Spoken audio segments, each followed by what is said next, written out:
عليكم ورحمة الله وبركاته.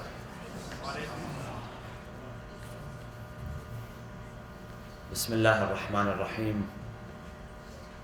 الحمد لله رب العالمين، نحمده ونسبحه ونقدسه على آلائه ونعمائه، ونشهد أن لا إله إلا الله وحده لا شريك له، إلها واحدا أحدا فردا صمدا حيا قيوما، نؤمن له بالربوبية ونقر له بالعبودية. من يهد الله فهو المهتدي، ومن يضلل فلن تجد له وليا مرشدا. ونشهد أن سيدنا محمدا عبده ورسوله، اللهم صل على محمد وآل محمد، أرسله بالهدى ودين الحق ليظهره على الدين كله. اللهم صل وسلم وزد وبارك وترحم على محمد وآل محمد، كما صليت وسلمت وباركت وترحمت على إبراهيم وآل إبراهيم في العالمين إنك حميد مجيد. وصلى اللهم وسلم على أوصيائه وخلفائه. عباد الله، أوصيكم ونفسي بتقوى الله عز وجل. قال الله في كتابه الحكيم: بسم الله الرحمن الرحيم. لقد كان لكم في رسول الله أسوة حسنة لمن كان يرجو الله واليوم الآخر وذكر الله كثيرا. صدق الله العلي العظيم. وصلوا على محمد وآل محمد. اللهم صل على محمد وآل محمد. It can be suggested that the most important surah for highlighting the importance of the Prophet in Islam is chapter number 33, Surat Al-Ahzab. In verse number 21, Allah subhanahu wa ta'ala says that the Prophet is a beautiful example for those who hope for God and the last day and remember God much. لَقَدْ كَانَ لَكُمْ فِي رَسُولِ اللَّهِ أُسْوَةٌ حَسَنَةٌ. A good example. لِمَنْ كَانَ يَرْجُو اللَّهَ وَالْيَوْمَ الْآخِرِ وَذَكَرَ اللَّهَ كَثِيرًا. For those who have hope in Allah and in the last day and whom remember Allah subhanahu wa ta'ala. So in having hope and remembering Allah and wanting the good of the last day, the channel is through taking the example of Rasulullah sallallahu alaihi wasallam. So in order to understand the Prophet and the Quran, because the best example of the Prophet, the best example of the Quran was through the person of Rasulullah, we must understand the Prophet in the Quran. So understanding the Prophet Muhammad in the Quran leads us to understanding Prophet Muhammad and the Quran. So who was Rasulullah according to the Quran? The most complete chapter in this regard, which contains instructions on our relationship towards Rasulullah, the relationship of Rasulullah towards his community, towards his family members, our relationship towards the family members of Rasulullah, the relationship of Rasulullah to Allah subhanahu wa ta'ala, our relationship to Rasulullah through Allah subhanahu wa ta'ala are all found in chapter number 33, Surat Al-Ahzab. The first verse says the following: Bismillah ar-Rahman ar-Rahim, and I'll read the translation. O prophets, revere God and obey not the disbelievers and the hypocrites. Truly God is knowing and wise. So from the beginning, what is understood is that what is going to be mentioned in this verse, what Allah subhanahu wa ta'ala is going to say to Rasulullah sallallahu alaihi wasallam, is going to go against what the hypocrites believe and what the disbelievers believe. So Allah is telling Rasulullah from the beginning that what I say, what I instruct you to do not worry about what the non-believers will think or what the hypocrites will think. Follow my instructions. So it sets up the Prophet in this way, and then it begins to instruct Rasulullah sallallahu alaihi wasallam. Now, among the first verses is the following. He says, النبي أولى بالمؤمنين من أنفسهم. That the Prophet is, and the translation, the most common translation is that he is closer to the believers than themselves. Now what does this mean? When we look at the word closer, أولى. أولى has many meanings. Just like another word which is related to awla, and that is mawla. They come from the same verb. See, understanding the etymology of the Arabic language will truly reveal the impact of the Quran, not only the impact that it has today, but especially when it was revealed and to whom it was revealed. Because the words that we commonly use today do not have the same implication that they did in 7th century Arabia. And that's the beauty of the Quran, is that it was able to take concepts which the pre-Islamic Arabs were familiar with, and then it was able to shift them to a more universal meaning. It didn't abandon what they honored. It shifted the meaning and the implication of things which they honored. So looking at the word awla, coming from the word, or related to the word mawla. Now you'll hear when it comes to the word mawla. And the first time I ever heard this debate was when people were debating over the implication of the hadith in which Rasulullah says, "Man kuntu mawla fahada Ali mawla." He who I'm his mawla, Ali ibn Abi Talib is his mawla. So before that, it's not a debate. But when the Prophet is speaking about Ali ibn Abi Talib being the mawla, all of a sudden the debate arises that, mawla has more than 15 or 20 or 25 meanings. So you'll come across Quranic commentaries that will tell you, and I came across a Quranic commentary, or a translation rather. And when I read this verse, the person who was translating it did not even bother to translate the word mawla. When he comes across the word mawla, he just writes mawla in English, that's it. He doesn't bother to translate it. Maybe because it has so many implications. But to understand how this is used in the verse, when you look at the hadith of Ghadir, what does the Prophet say to the believers? Does he say randomly, Bismillah ar-Rahman ar-Rahim, Man kuntu mawla fahada aliyun mawla? No. There's something that comes before that. He says to them, Alastu, am I not? Alastu awla bil mu'minina min anfusihim? Am I not closer to the believers than they are to themselves? And then they replied, Bala. They said yes. And then he said, Man kuntu mawla fahada aliyun mawla. So this helps in understanding what is understood or what is being implied by the word mawla. If we don't know what the word mawla means, well, the Prophet is saying that aren't I closer to the believers than themselves? Don't I have that whatever relationship that I have to the believers, Ali ibn Abi Talib also has to the believers. So that right there is a hint. So this is the first verse. Allah subhanahu wa ta'ala says, النَّبِيُّ أَوْلَى بِالْمُؤْمِنِينَ مِنْ أَنفُسِهِمْ. And again, I go back to this point that it is important to understand the etymology of the Quran, the words which are being used, because there are many implications. I'll give you one example. Take the concept of karama. If you ask a person today, a person who speaks Arabic, what is the definition of the word karama? You'll receive more than one answer. Maybe some will refer to karama as nobility, some will refer to it as honor, but it could include those things. Karama is more than a word. It is an idea. It is a concept. When the Quran was revealed to the pre-Islamic Arabs during the time of the Jahiliyyah, it didn't tell them, have karama, assimilate yourselves with karama. Because karama is something which was a central idea, and it was valued in pre-Islamic Arabia.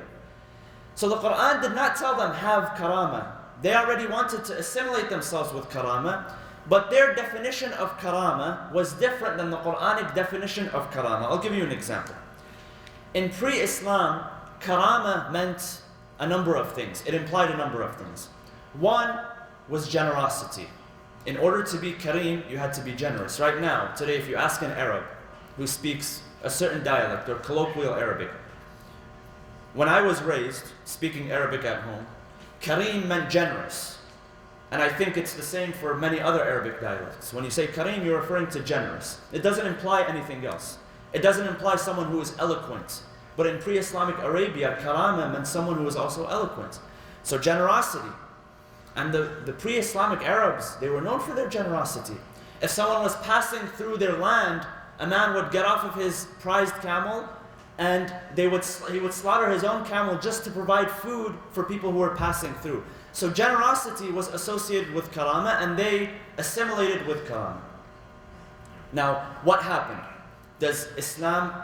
When Islam introduces karama, does it shift it completely? It doesn't shift it completely. It doesn't evolve the meaning completely. Generosity was still a part of karama.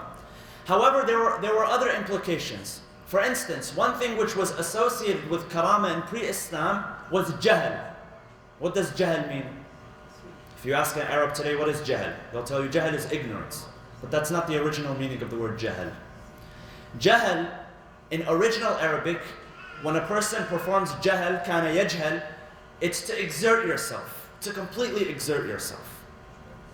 And that was associated with karama. So if you said a person was kareem, that meant he exerted himself. He was always confrontational. He would get in people's face. He was courageous. Now, when karama was introduced in the Quran, it shifted that meaning. From jahl to what? To ilm, to knowledge, to taqwa. What is taqwa? Taqwa, some people will say taqwa is having fear of Allah. It's not necessarily fear. Taqwa, in some instances, is to hold back. Holding yourself back. When a man comes to the third imam, or the second imam, or the fourth imam, and he curses at him, what is he trying to do? One hadith says that he was trying to get the fourth imam, a man who comes to him and he begins to curse him. He was trying to get the imam to yajhal. What does that mean? To show his ignorance? No. But to exert himself and be confrontational. But he could not. So the imam held himself back through piety, through taqwa. So it's really important to understand the original meanings of these verses and then apply them to the Quranic understanding that we have today. Another thing which was associated with karama was drinking wine. A person who was kareem used to drink wine. A person who had honor used to drink wine. When Islam came, it evolved that meaning completely. One concept which was associated with karama was having and establishing and maintaining tribal bonds. Your loyalty was to your tribe. When Islam came, it redefined the meaning of karama. Karama no longer meant maintaining loyalty to your tribe just because they are your tribe. But it did mean maintaining your loyalty. But to whom? Not to your tribe, but to your religious brothers and sisters. Your brothers and sisters in faith. So honor, which was a valuable concept in pre-Islamic Arabia, was preserved. However, the meaning changed. And this is how the Quran was able to impact the prehistoric Arabs, the pre-Islamic Arabs. This is why when the first Arabs who went to Abyssinia, who migrated, who performed the hijrah, it is narrated that when Ja'far ibn Abi Talib, who was among the first people to perform the hijrah to Abyssinia, when the king, Najashi, when he asked him, well, what is going on? Why is it that you are seeking refuge? And he explained to him the story of Islam and its arrival through the Prophet Muhammad sallallahu alaihi wasallam.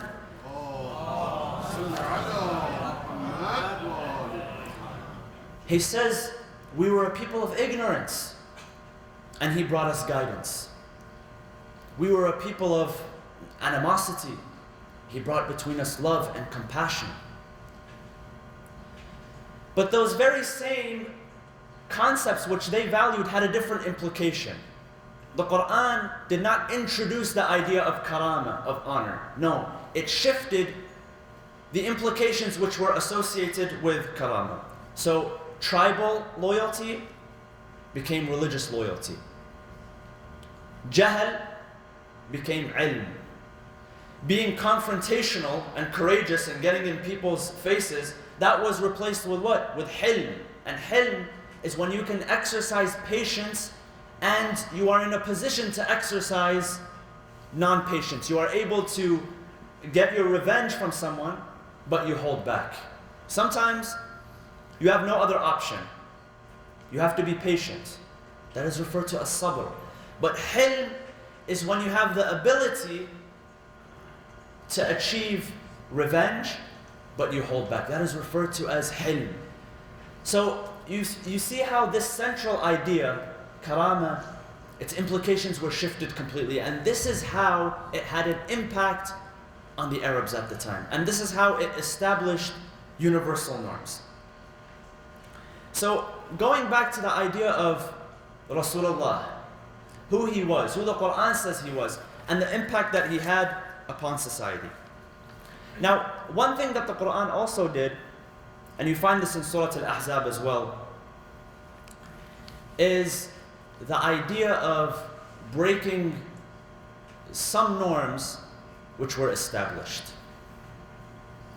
There's one verse, Allah subhanahu wa ta'ala says, and he speaks about the affair of Zayd.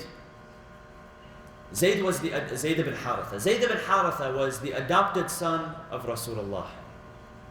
It is said that his family, they came to Mecca and they were under the care of Banu Hashim, and when they wanted to leave Zayd, he said, I'm going to stay behind. So the Prophet took him as an adopted son. Now in pre-Islamic Arabia, if you took an adopted son, that meant that he was your son. He was your son, meaning he inherited from you, he took your name, and people used to refer to this man, instead of calling him by his father's name, they changed his name. They used to call him Zayd ibn Muhammad, meaning Zayd, the son of the Prophet, when in fact he was not the biological son of the Prophet. One of the first verses in the Quran says the following. It says, nor has he, Allah subhanahu wa ta'ala, nor has he made those whom you claim as your sons, your sons. So the people that you adopt, they are not truly your sons. But for the Arabs, once you adopted, that's it. He was your son. Now, you may have heard about the case of Zayd and the marriage that was between him and Zaynab. And what happened? Now, what we understand from the commentary on the Quran and according to the ahadith which surround this occasion is that Zayd was in an unhappy marriage. And so what happened? By the decree of Allah, and Allah is showing how he breaks some of the norms here. By the decree of Allah, Allah subhanahu wa ta'ala told the Prophet that after Zayd divorces Zaynab, you go and marry her. فَلَمَّا قَضَى زَيْدٌ مِنْهَا وَطَرًا زَوَّجْنَاكَهَا. That after Zayd had divorced her, we decreed that you shall marry her. Why? Why? Because the Prophet had an overwhelming desire for women. Is this why? He says why? لِكَيْ لَا يَكُونَ عَلَى الْمُؤْمِنِينَ حَرَجٌ. So that we can break this taboo. That this son, he is not equal to a biological son. So that you may marry her, so that we can prove a point. This is what Allah subhanahu wa ta'ala is saying. So, in one way, he is breaking a norm which existed. And a lot of people, when this happened, they held themselves. How is Rasulullah marrying Zaynab? Zaynab was the wife of Zayd, and Zayd is the son of Rasulullah. He is the adopted son. What Allah is trying to say is that this adopted son is not a biological son. So there is no true biological relationship so that you would prohibit him marrying the father, marrying the son's wife. And it did this by the decree of Allah subhanahu wa ta'ala. And it's really important to understand, whenever we're critiquing something, are we critiquing something just because it is taboo in our culture? Sometimes our culture, or many times, our culture, it clashes with the Quran, with the teachings of the Quran, with the tradition of Rasulullah. What ends up happening? Do we favor the teachings of Islam, or do we favor the teachings of our culture? and this is a tragedy which takes place currently, is that we favor our culture over Islam, over the teachings of Islam. And this is exactly what happened in this instance, is that their culture told them that a father who adopts a son, that's it. He becomes his biological father. He inherits from him. He may not marry the woman after the divorce. But the Quran is saying just that these are the laws of Allah subhanahu wa ta'ala. And don't worry. Remember in the beginning of the verse? In the beginning of the surah? Ya ayyuhan nabiyyu ittaqillaha wa la tuta'il kafirina wal munafiqin. O Prophet, revere God and obey not the disbelievers and the hypocrites. Because the disbelievers and the hypocrites, they will favor their culture, they will favor their laws over the laws of Allah subhanahu wa ta'ala. Again, in the instance of marriage, he says, وَتُبْدِي فِي نَفْسِكَ مَا اللَّهُ مُبْدِيهِ وَتَخْشَى النَّاسَ وَاللَّهُ أَحَقُّ أَن تَخْشَاهُ. Is that you fear, Ya Rasulullah, what people will think, what the disbelievers and hypocrites will think, but Allah is more worthy of being feared. So when you find a clash between the laws of Allah and the laws of your culture, Allah is saying this to us as well, is that you should not fear your culture. You should not fear what people are going to say. Allah is more worthy of being feared and respected and honored than your culture is of being feared and respected and honored. This also teaches us a valuable lesson, is that when we critique something, we should really ask ourselves, is this a legitimate criticism? I'll give you an example. And I want to make a disclaimer here before I give this example, because it's very controversial. The case of the marriage of Rasulullah sallallahu alaihi wasallam to Lady Aisha. Now, some historians have said that, okay, well no, she was not 9 years old, she was 18 years old or 20 years old or however. Now let's just, for argument's sake, let's put that aside. And let's argue, of course, you must know that all of the hadith which say that she was 9 years old when the marriage took place, she is the source of the narration. So all of the narrations come from her, and then the narrations, they differ when you look at the Sunni Islamic tradition.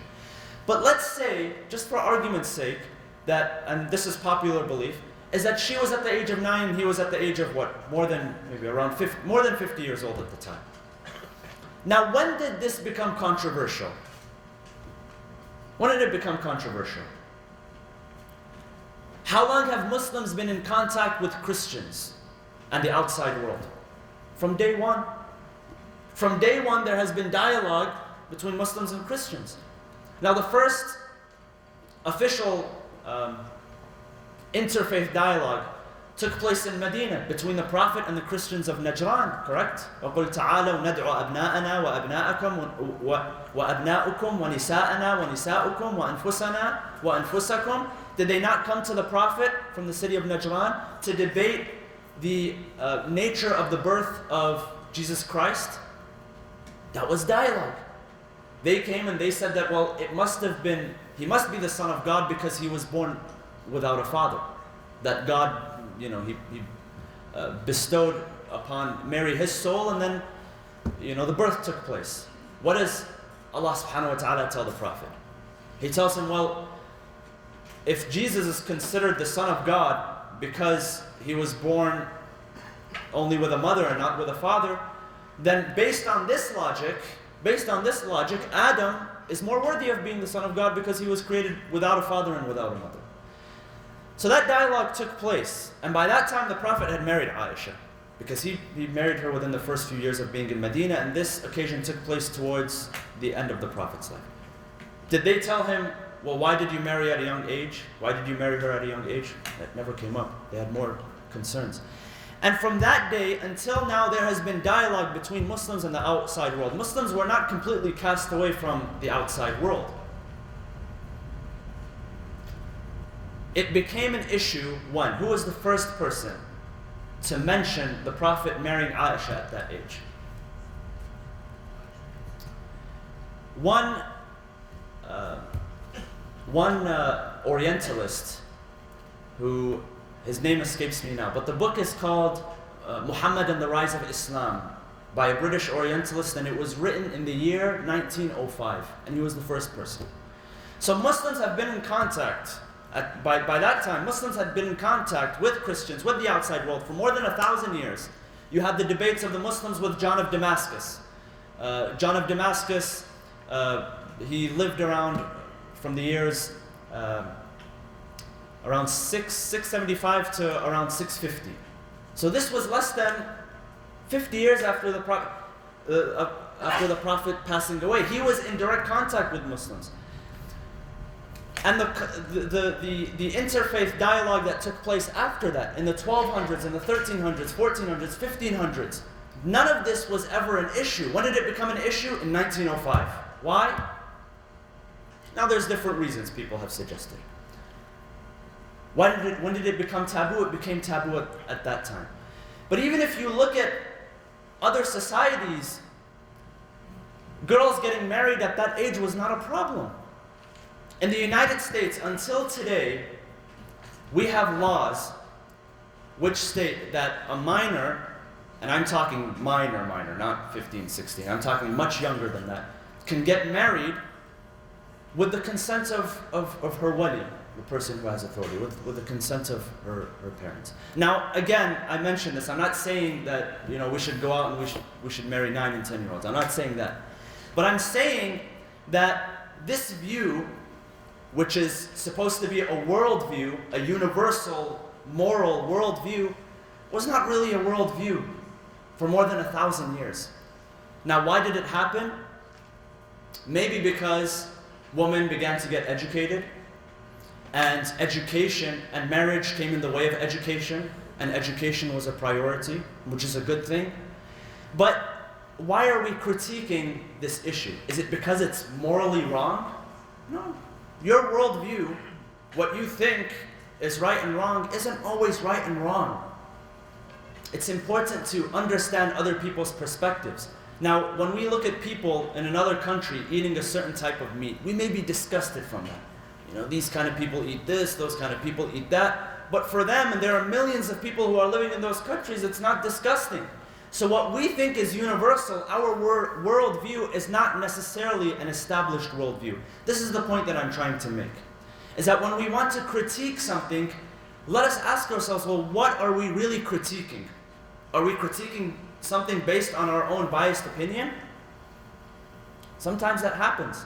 And when Orientalists, when they looked at the Quran, and when they looked at the Hadith, and when they tried to debate the authenticity of the Quran and the Hadith, you should know that it's not something which is original. It's a skeptic view that they have. And the Quran tells us not to be skeptical people. It's a skeptic view that they have, not only towards the scripture of Islam, not only towards the Quran and the Hadith, but these same methods, the historical critical method, which was applied to the Quran in order to doubt its authenticity, were the exact same methods which they were applying to the Bible and to the Torah. So the same problems that they had with the authenticity of the Quran, they had applied those problems to the authenticity of the Torah and to the Bible. Same thing with the Hadith, with all types of scripture. So we have to ask ourselves, when we're critiquing something, when we're criticizing something, what are we actually criticizing? Is it that thing in itself? Are we just in our critique? Or is it that we have a certain worldview, we have a certain opinion, and everything has to accept our standards, and we don't have to accept any other standards? Even when it comes to us as Muslims critiquing other religions, if we're critiquing other faiths, the faith of Christianity or Judaism or whatever it is, let's not set standards and then everything has to meet our standards. If it doesn't meet our standards, it's not qualified. We need to truly understand each other's point of view. One person's worldview is not my worldview. We have a difference of opinion. And this is why Allah subhanahu wa ta'ala says in the Quran, had we willed, we would have created you as one nation. You all would have thought the same way, followed the same religion, followed the same school of thought. You would have been robots, no difference of opinion, and none of that would have mattered. We could have done that, Allah says. We are capable, we are omnipotent, and we are capable of creating that which we like. He says the ikhtilaf, the difference of opinion among you is that so you may know each other, you may appreciate each other and yourselves, and that you may respect each other. So when it comes to critiquing these issues, we should really take these points into consideration. Sallu ala Muhammad wa ali Muhammad.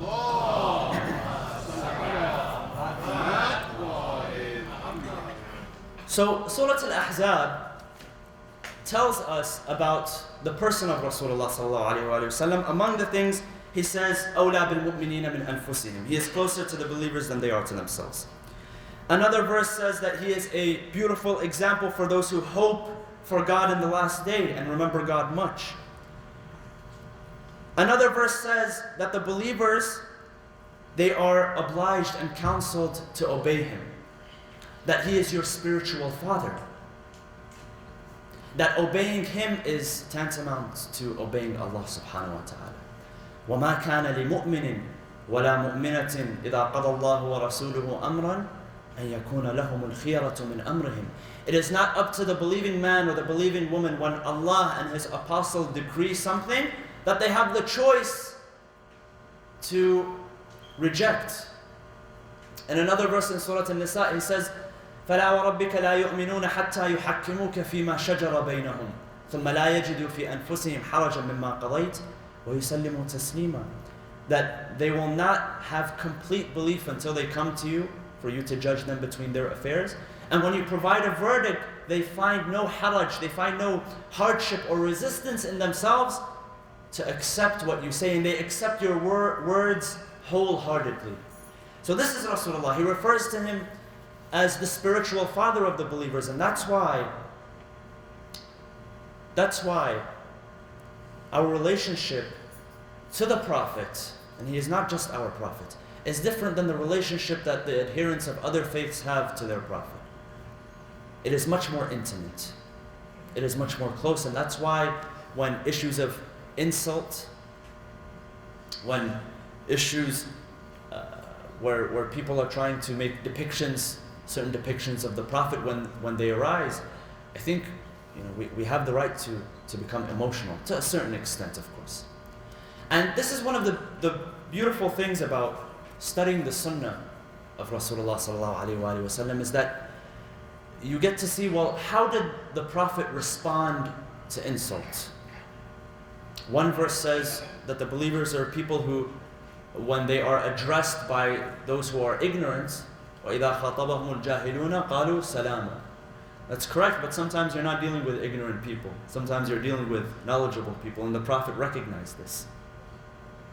There were people inside the community of Medina that the Prophet did not allow to be harmed. People like Abdullah ibn Ubay.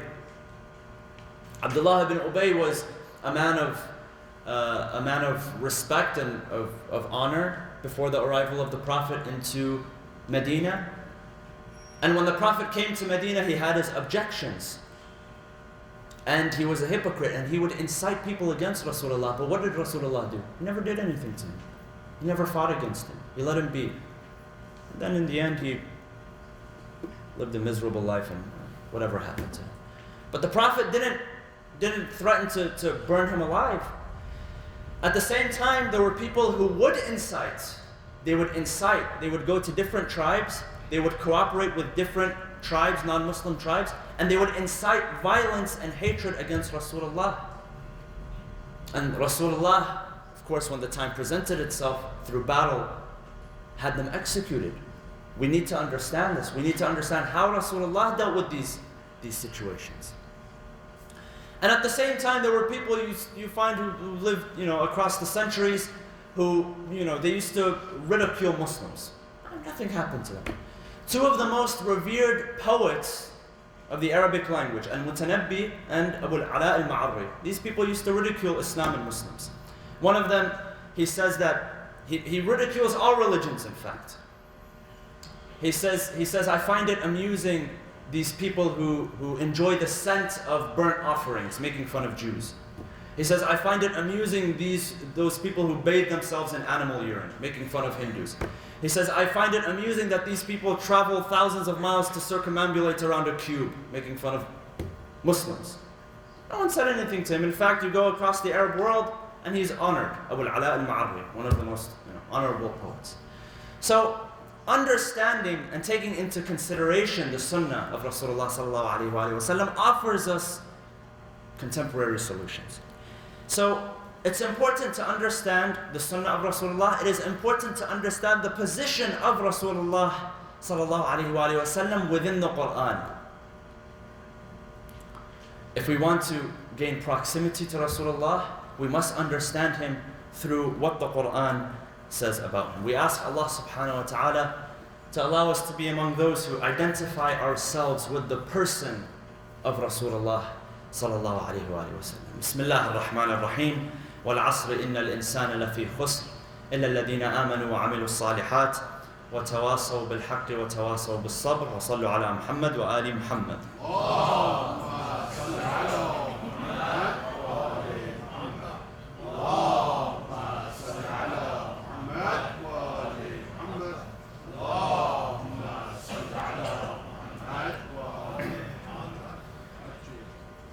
بسم الله الرحمن الرحيم الحمد لله رب العالمين نحمده ونسبحه ونقدسه على آلائه ونعمائه ونشهد أن لا إله إلا الله وحده لا شريك له ونشهد أن سيدنا محمدا عبده ورسوله أرسله بالهدى ودين الحق ليظهره على الدين كله اللهم صل وسلم وزد وبارك وترحم على محمد وآل محمد كما صليت وسلمت وباركت وترحمت على إبراهيم وآل إبراهيم في العالمين إنك حميد مجيد وصل اللهم وسلم على أوصيائه وخلفائه وأهل بيته علي أمير المؤمنين وقائد الغر المحجلين وعلى البضعة الطاهرة فاطمة الزهراء سيدة نساء العالمين وعلى سبط نبي الرحمة وسيدي شباب أهل الجنة الحسن والحسين وعلى علي بن الحسين ومحمد بن علي وجعفر بن محمد وموسى بن جعفر وعلي بن موسى ومحمد بن علي وعلي بن محمد والحسن بن علي والخلف الهادي المهدي عجل الله تعالى فرجه وسهل مخرجه وجعلنا من أنصاره وأعوانه عباد الله أوصيكم ونفسي بتقوى الله عز وجل. It is in these days that we commemorate the martyrdom of the 9th Imam of the school of Ahlul Bayt, Al-Imam Muhammad Al-Jawad, salawatullah wa salamu alayh.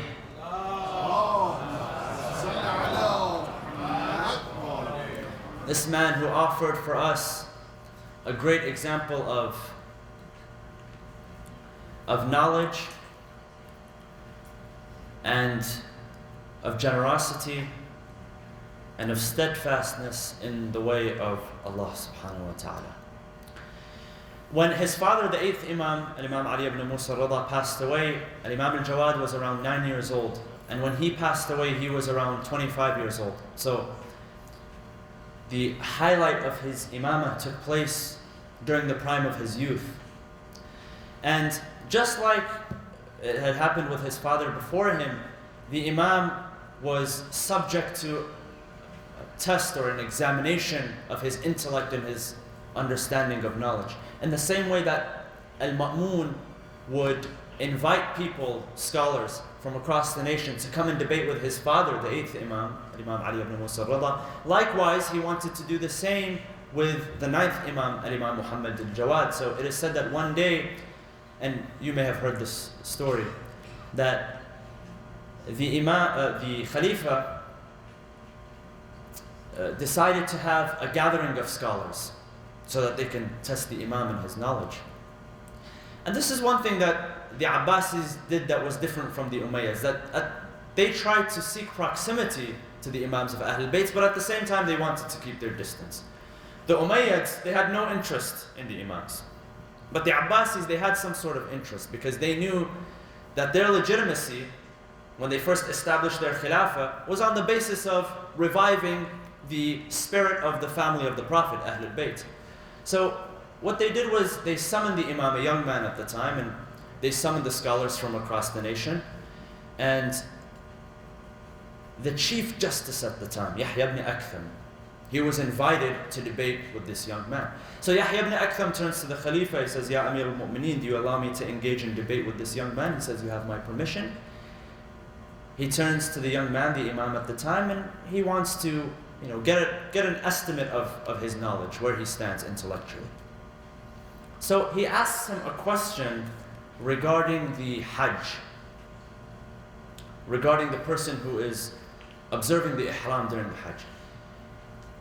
Of course, he doesn't mention Hajj. He says, what is the kafara, the expiation, which is given if a person hunts? Because one of the things which is prohibited for a person who is in the state of Ihram is hunting, and you must pay an expiation. He asked him, what is the expiation? So he thought that, that's it. He stumped the Imam. The Imam probably knows only about praying and fasting. He has no knowledge of Hajj, and he hasn't been to Hajj and things like that. So the Imam tells him, at that young age, he says, I can't give you an answer because your question is vague. You haven't specified what you're asking. He says, was this person of age or was he not of age? He says, was this person in the state of Ihram or was he not in the state of Ihram? Was he inside the sanctuary of Mecca or was he outside? Was his Ihram for Hajj or was it for Umrah? The animal that he killed, was it a bug or was it this or was it... Each one of these questions has a different answer.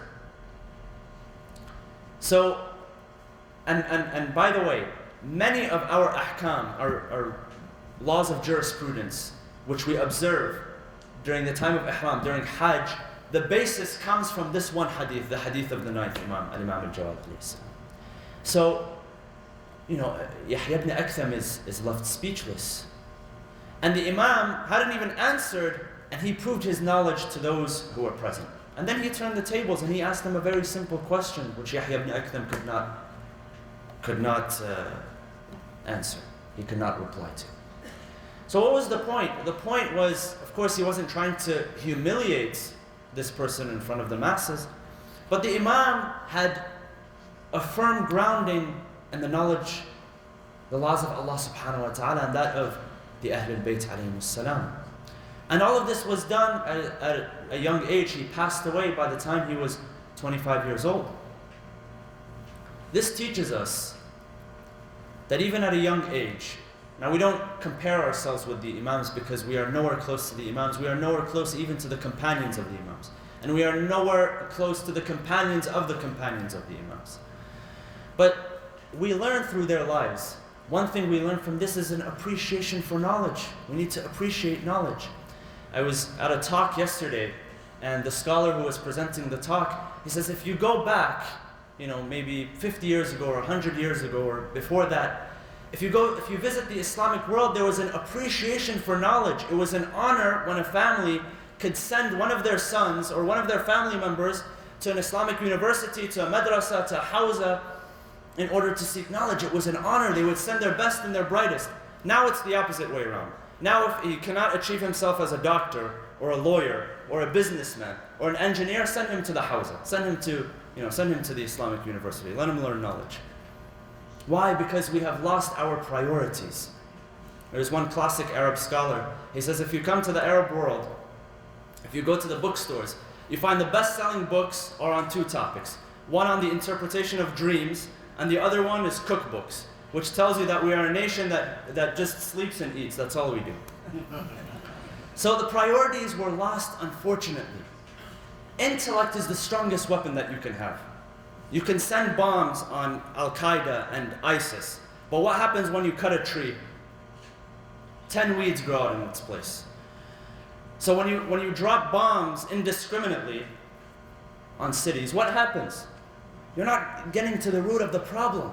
Now, people like ISIS and Al-Qaeda, they must be dealt with through military means.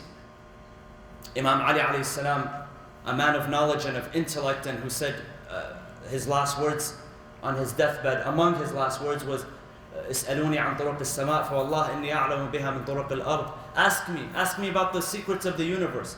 Ask me about everything. Ask me about that which you wish. A man of intellect, a man of knowledge, a man of aql. But at the same time, he fought the Khawarij. He had to fight them with the sword. So military intervention, or not intervention, but military confrontation is necessary at times, but it's not going to deal with the problem completely unless you can shift the intellect of the people. Once our intellect is our priority, then we will begin to see good in ourselves and good in our nation. We ask Allah subhanahu wa ta'ala to have mercy on us. We ask Allah subhanahu wa ta'ala to be among those who appreciate our intellect and our knowledge. We ask Allah subhanahu wa ta'ala to allow us to identify with the knowledge of the Prophet and the Ahlul Bayt alayhimus salam. Brothers and sisters, let us pray for those who are around the world who are suffering today, those who are in the Middle East, those who are in Africa and Asia, here in the United States, those who have asked us for dua. Let us remember them and pray for them by reciting this verse 5 times. أعوذ بالله من الشيطان الرجيم بسم الله الرحمن الرحيم أمن يجيب المضطر إذا دعاه ويكشف السوء أمن يجيب المضطر إذا دعاه ويكشف السوء أمن يجيب المضطر إذا دعاه ويكشف السوء أمن يجيب المضطر إذا دعاه ويكشف السوء أمن يجيب المضطر إذا دعاه ويكشف السوء اللهم اغفر للمؤمنين والمؤمنات والمسلمين والمسلمات الأحياء منهم والأموات تابع بيننا وبينهم بالخيرات إنك مجيب الدعوات إنك قاضي الحاجات إنك على كل شيء قدير برحمتك يا أرحم الراحمين. Brothers and sisters, please stay tuned because we are going to hold in about 2 weeks inshallah the Eid prayers here at the masjid. So please stay tuned for our announcement through email. Likewise, there will be announcements between the 2 prayers inshallah. One of them is the hunger walk, which will take place on October 19th. Is it the 19th? The hunger walk, the yearly hunger walk that we have, which takes place on the 19th, we are trying to raise funds for that event. There are flyers which are outside. Please donate as much as you can. If you cannot donate, also participate. So inshallah, we will show. It will be a good show of faith in our interfaith community. Sallu ala Muhammad wa ali Muhammad.